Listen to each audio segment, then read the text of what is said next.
जून का महीना था। सूरज आग उगल रहा था। भीषण गर्मी पड़ रही थी। गांव के लोग गर्मी की वजह से अपने अपने घरों में बंद थे। तापमान दिन ब दिन बढ़ता ही जा रहा था।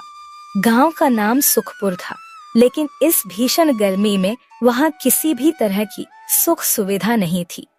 न तो बिजली ठीक से आती थी, न ही पानी की व्यवस्था। मोहन, जो गांव का एक छोटा सा किसान था, इन कठिन हालातों में भी अपने परिवार का पेट पालने के लिए हर दिन खेतों में काम करने जाता था। वह जानता था कि अगर उसने खेती बंद कर दी तो उसकी फसल खराब हो जाएगी और उसका परिवार भूखा रह जाएगा। गर्मी का कहर ऐसा था कि घर से बाहर निकलते ही मानो लो के धप्पड़ चेहरे पर लगते थे।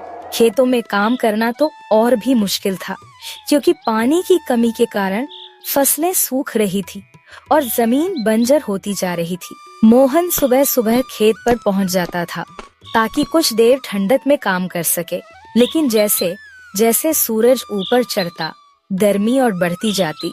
एक दिन जब तापमान 45 डिग्री तक पहुंच गया तो मोहन ने सोचा कि अब और काम करना मुश्किल होगा।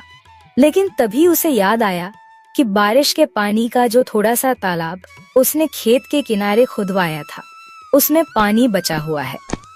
उसने सोचा कि अगर वह तालाब का पानी अपनी फसल में डाल सके तो शायद फसल बचाई जा सकती है।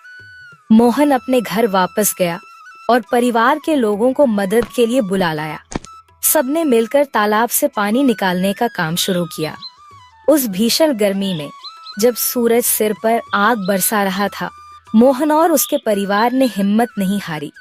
वे लोग बारी बारी से पानी निकालते और खेतों में डालते रहे। इस काम में उन्हें पूरा दिन लग गया, लेकिन मोहन की मेहनत रंग लाई। फसलें जो सूखने की कगार पर थीं, वे फिर से हरी भरी दिखने लगीं। लेकिन गर्मी का कहर इतना था कि कुछ ही दिनों बाद तालाब का पानी भी खत्म हो गया। अब रामू और उसके गांव के लोगों के पास पानी का कोई दूसरा स्रोत नहीं बचा था। गांव में सूखे के हालात पैदा होने लगे थे। गांव के लोग एकजुट होकर पंचायत में गए और सरकार ने गांव में टैंकर भेजकर पानी की व्यवस्था करवाई और घर घर टंकियां लगवाईं।